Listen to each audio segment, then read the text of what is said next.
Yo, what's going on, guys? Matthew B. Haynes here, aka the Clockmaster, here with my wife, Shannon, aka Costa Sphinx. and we're here to talk about Black Panther. Wakanda forever. Wakanda forever. Yeah, sorry guys, late night. Yeah, so this is gonna be kind of like a spoiler-free. Maybe there might be some spoilers. If spoilers come up towards the end of the video, then we'll bring it up. But it's just gonna be more of like a discussion on the film because we saw it last night. I had a chance to go to a press screener a few days ago, but just couldn't make that one. So we decided we already bought tickets and we're just gonna go watch it last night. So we only just saw it last night, so the thoughts are still fresh and still trying to process the movie because I feel like this movie's a lot. There's a lot going on in this movie that needs to be analyzed and like processed. So before I get into that, I just gotta say Wakanda Forever is probably the most emotional and heartfelt release from Marvel. There's a lot of depth and exploration in grief and what it's like to fill the void of a big presence, but it's not without its issues. Yeah. So, I mean, my thoughts have kind of been like going all over the place between last night and this morning. I've been like thinking about it, but how are you feeling right now?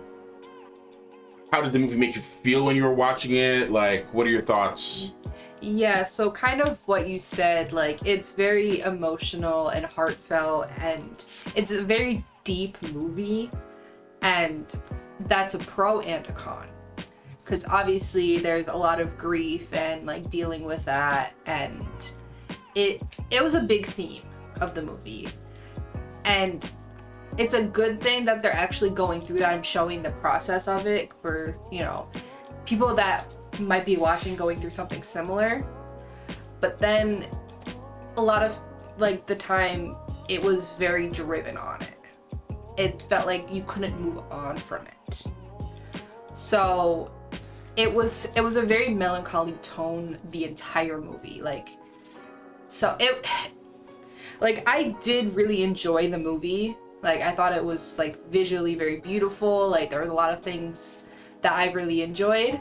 But then there was also a lot of things that were like, I just came out being like, dang. Like, okay. I'm sad. Yeah. Well, all right. So let's do it like this way. What are some of the pros before we focus too much on what we didn't like? What did you like about the movie? And before we get to that, I'll just say what my thoughts. I mean, I kind of echo most of what like Shannon's saying, just because I just had a lot of pondering and thought because Namor I really love how they introduced Namor. I loved his aspect of the story, and I felt like Ryan Coogler and all the writers were able to figure out a way to implement a lot in this movie. It really felt long, but also felt short at the same time because the pacing was very, very slow at times. It didn't almost feel like a superhero movie, and it was like, how do you make a superhero movie?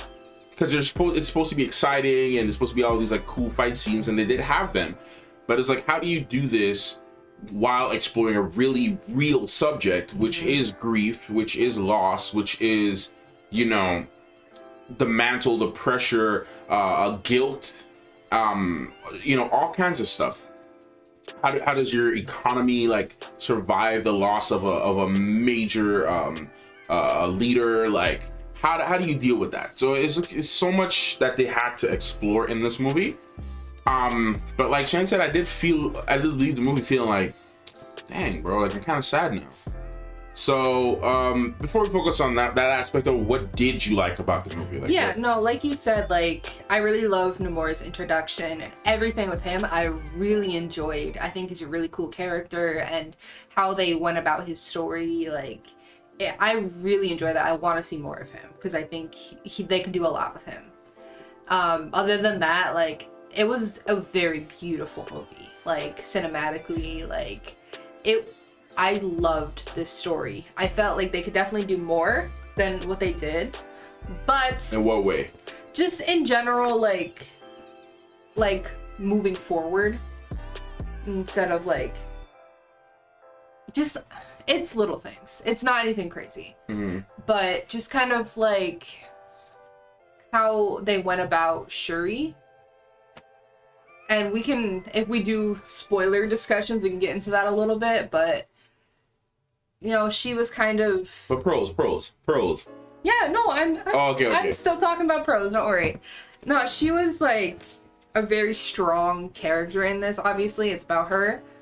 And like you can really see the process of her grieving and regressing almost and coming out on top. So I did enjoy that. And just kind of seeing how she goes through the movie with that. Yeah. I mean, there is a spoiler thing about like the mourning process too, which I won't talk about now, but like, so I can just say this. I guess for me too, it might have just been a little personal for me because I lost a sibling. A lot of you guys know this. Some of y'all don't know this. If you're new to the channel, you do know this now. If you've never heard it in the many years that you've been on the channel, now you know.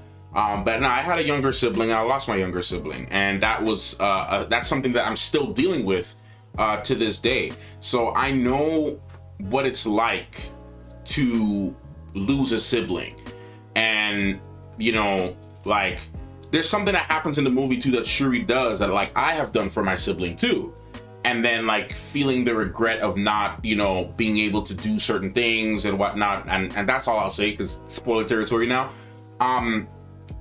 That was hard for me to watch a little bit, just because like I could relate to her in that way. You know, and then also like everyone and like trying to hold it together, trying to like go about your life and try to like find a way to go forward or find a way to move forward, but also like hating a lot of things and like just being so angry and just like not knowing how to process what's going on. So I could relate to Shuri a lot in that way.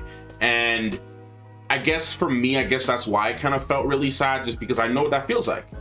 I know what it feels like, and like I said, I still deal with it to this day. So it's not an easy thing to deal with, and I'm pretty sure that there's some of you who are also watching this video that may have a very similar experience as well, whether it be like, you know, I don't know, like a uncle or grandfather or somebody that you lost in your life, like you know what that feels like. So it's tough, it's rough, but on the flip side, I am glad that they did explore that within the MCU, just because like it is a big topic. Yeah, it's a big topic, and we never really get to see like these heroes go through real problems in this way. We've seen a little bit of like Marvel is starting to get a little more serious when they're dealing with consequences of like certain things. So like even I think it really started, in my opinion. Well, technically we got a little hint of it with Black Panther and Civil War, like with how we talked about it too, like how he just wanted to get revenge. His focus is just revenge. I need to kill the guy that killed my dad. Yeah. I need to get back. They definitely got more serious in tone though with WandaVision. Yeah, WandaVision I feel like was the beginning of showing like mental health issues and like showing all those things, and then it continued with like Falcon and Winter Soldier with like Bucky and him still dealing with like his demons and having to write things down and like trying to, you know, apologize to the people, to the families of the ones that he, you know, he murdered and things like that. And even and Sam dealing with like racism and yeah, and like taking a mantle for something that he didn't believe he felt that, you know, he fit the role of, and having to deal with that. So it was a different challenge, but a challenge nonetheless, and they both had their challenges in that show. So, I mean, there's a lot to really go over, and I mean, even, there's so many different ways, and then they kind of brought some lightheartedness with Miss Marvel and She-Hulk, kind of try to, like, lighten things up a bit. Yeah. Even Loki dealing with his major issues, too, identity crisis, all that kind of stuff like that. So, I mean, even in this movie, they did have a lot of light moments. They did, yeah. Specifically with Shuri and Riri. Yeah, Riri. Those two are a duo. Dominique Thorne, I cannot wait to see what more they do with like her character. I did really like her introduction. Oh yeah, she's great. She's great. I mean, I'm glad I got you to read that comic book too. You get a little understanding of like how she is, like how she thinks and stuff too. I did wish that they did a little more with her, but obviously I understand why, because of the show. Yeah. Ironheart, we're gonna see more. We're gonna see more about it in Ironheart. Yeah, but I did think that she was making a good Riri. So yeah, great Riri. Yeah, very accurate to the comic books in my opinion. What little I did see. From what little you read, I mean, I read a little bit more, but like it's pretty accurate. Like the attitude that she has was like great. So Dominique Thorne, great addition, and I can't wait to see what they do with her character. I know Ryan Coogler is involved with the production for Ironheart. Oh, I didn't know that. Yeah, he's an executive producer for Ironheart, so that's gonna be awesome. So yeah, I mean, I loved Namor. I loved what they did with his side of the story too. I really think his story was my favorite. Yeah, his story was my favorite thing too of the movie. I really loved what they did with Namor. You really understand him by the end of it. Right. And why he does the things he does. Right, yeah. Right. Which is why I say this movie's complex. It's not like any like major good guy versus bad guy thing. There's a lot of gray area in this movie. Definitely. There's like a lot of perspective in this film, which is why I had a hard time placing my thoughts. Because like, you want this kind of thing, but it's like I don't see, and this kind of maybe a light spoiler, so tread carefully how you listen to the rest of this section alone. I don't really see Namor as a villain per se. I see him as someone that needs love. I feel like he like a person that just needs to be loved and appreciated by everybody. Like, you know what I mean? Like, because from his perspective, there's a lot of things that happen from his perspective that's like you can see it one-sided. Yeah. And then like, he and his, him and his people will only see it from this one side. And then you go to like Shuri's side, they have things from their side too. So it's like so many different perspectives, and it's a very gray area. Which they play a lot on, which I also really enjoyed. Right. So I did like those moments of the movie. That didn't take me out at all. I guess we can kind of go into some of the negatives now. I feel most of it was just, and now that I'm talking about it, I may not maybe think it as a negative anymore. I'll just say this for a second. The tributes to Chadwick, I mean, they did an amazing job with letting us know that they didn't forget him, and that he really did have a huge impact on the cast, and he had a huge impact on the fans, and even in the world. He, of the Marvel Cinematic Universe, like he had an impact, and like, they won't forget that. So it's like Chadwick, they did a great job with, immortalizing him in a sense, and making, us not forget him. So, I mean, that was really good, but I also felt like it was maybe slightly a negative, but I also feel they needed to do that. They needed to explore that. They needed to go that route. So that's what I'm saying. I'm kind of all over the place with it. But negatives, I guess I didn't feel. I will say this because we know what happens in the trailers. But when Shuri got the Black Panther, her outfit, I didn't feel anything. I didn't feel the sense of like the Black Panther is here, like the Black Panther is back. There was so much heavy stuff that happened prior to that moment that you don't feel like the hype about it. Right. At least I didn't. Yeah. I didn't either. I just kind of felt like, oh, okay, we're here now. All right. I felt a sense of pride because I love the Shuri comic book. I loved reading it. It's one of my favorite stories, and I guess I was a little disappointed with how they handled it. But, again, I try not to take it too personal with adaptations because it's an adaptation, but like I wanted, I have so much love for Shuri as the Black Panther. So it's like, to me, it was just like, dang, like there was even one point in reading the comic books where Shuri became my favorite Black Panther, to be honest, because T'Challa was missing for a while and the run was just all her. And like, I loved how she handled being the Black Panther. I loved her approach to being the Black Panther. It was very different from T'Challa. So, they still could have some time to play around with that. Yeah. But to me, it also, after that moment, and I'm not going to get into any spoilers because there is something very specific that I'm thinking of that I know you know. Yeah. And anyone who watched will know. It almost felt like they were getting ready to push her out immediately. Yeah. Yes. So that was the issue I did have too. It's just like, okay, you're just trying to like get her through this grief, and there's a bunch of other things that happen, and then she becomes the Black Panther, and then it feels like you're already trying to let her go. Yeah, we won't really get too much on that. Yeah. That's all I can say. But if you've seen the movie, you know what we're talking about. If you know, you know. If you know, you know. And I'm bittersweet about that because that specific thing, because like I want that, but I also like, dang, like we can't even get like 2 seconds. So I'll leave that there. But I mean, it was just, like I said, visually, my man Ludwig really snapped musically. Tonally, the movie felt like how I feel everybody felt when they made the movie. Like, how do we do this without Chad? Yeah. How do we move forward? Yeah, because there was definitely like a big presence missing. Right. And you could feel it. You could feel it. And I reckon that's how everybody felt. Yeah. Well, we had a discussion earlier today that we were like, oh yeah, that definitely was on purpose. Yeah, I feel like that was on purpose, yeah. Just because he was such a big presence. Mm-hmm. You know, he is the Black Panther. He commanded the screen. He did. Anytime I see Chadwick on screen, it's just like, that's a king. Mm-hmm. Like, that's a leader. He commanded the room. Mm-hmm. Every scene he was in, he commanded the room. So it was like... That's why it kind of felt a little empty. You're right. I don't think Shuri had that kind of presence, but I feel like that was also intentional though, because Shuri, even in the first movie, just wanted to be with her toys and make stuff and innovate Wakanda's technology, and that's all she wanted to do. Now there's the pressure of the throne.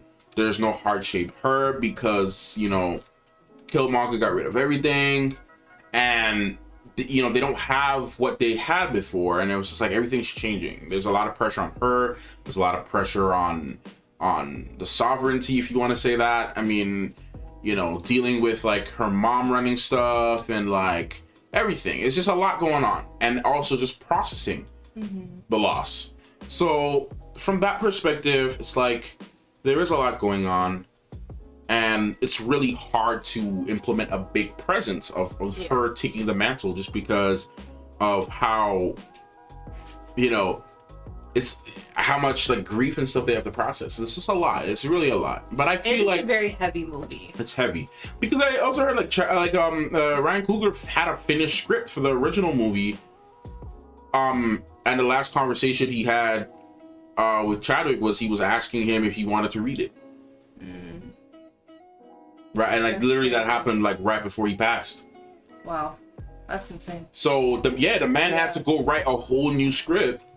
The man had already worked on a full project, movie done. Yeah. Getting ready to submit it to the studio for approval, but wanted Chadwick to read it first.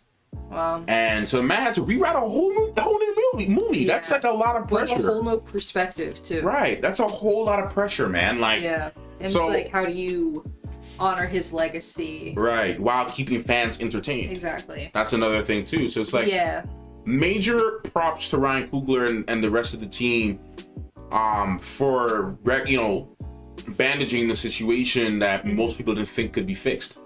Yeah, I definitely don't think, like, another con, I don't think this movie is going to be fun for kids. No, I don't think so. This is a movie for the OG Black Panther. Yeah, I don't think I could bring my kids to watch this movie. I can bring my kids to watch Love and Thunder, but I don't think I could bring them to watch this movie. There's not going to be a super exciting factor that they're going to be interested in, because, like I said earlier, it's very melancholy in tone. And, like you said too, it's very slow, but... However, I do think the messages in the film is important for children. Yeah. To start learning how to deal with certain things, because that is something you have to prepare your kids for. Like, they might lose someone in their life at some point, whether it be a friend, a teacher, a family member, somebody in their school they don't even know. How do you deal with it? How do you process those emotions? So it could be. That's a fair point. You know what I mean? Like, it could be something that could be used as a teachable moment for your children, to be like, hey, like, this is something I have to prepare you for, because, Yeah, it would be a good way to do it. Like, dad's not gonna be around forever. Like, grandpa not gonna be around for like forever. Like, you gotta learn how to. This is something that could happen, and you have to be ready. So it's a tough thing, but like, there's also a lot of, like, I guess, happiness you can find in that. You know what I mean? It's, you know, even like the simple things with Shuri and name's escaping me right now. Okoye. Okoye, yeah. Like their bonds throughout the whole thing, like they were really, you know, kind of relying on each other. Right. And helping each other with that process. Right. So it's just kind of, there's light in the dark. Right. Yeah, I agree. So I mean, I think that's all I can say right now without getting into spoilers. I don't think I want to get into spoilers in this video.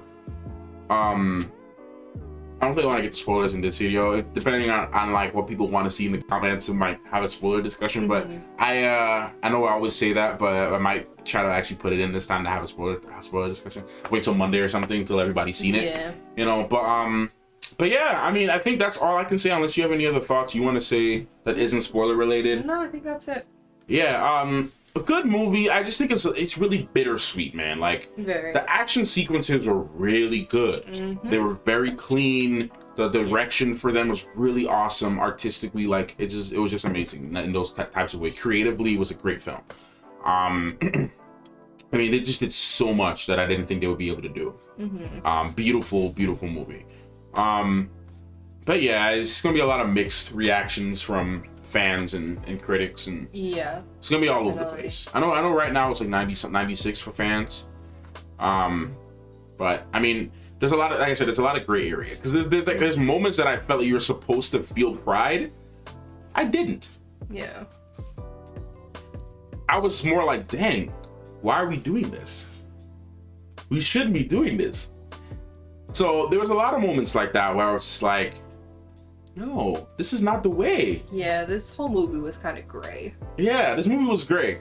I was just sitting there like, thinking like, I'm like, okay, this was written like it was supposed to be a moment to excite fans. But I'm sitting here like, bro, this is making me sad. This is not supposed to be happening. Why are we doing this? Like, this is not the way. No. So I had a lot of moments like that in the movie, man. But anyways, we'll save that for spoiler discussion. So, anyways, thank you guys so much for watching this video. Hope you enjoyed our thoughts, our spoiler-free thoughts, and everything. Please leave your thoughts and comments down below. And yeah, we'll see you guys in the next one. Clockmaster in. Cosmic Things. Out.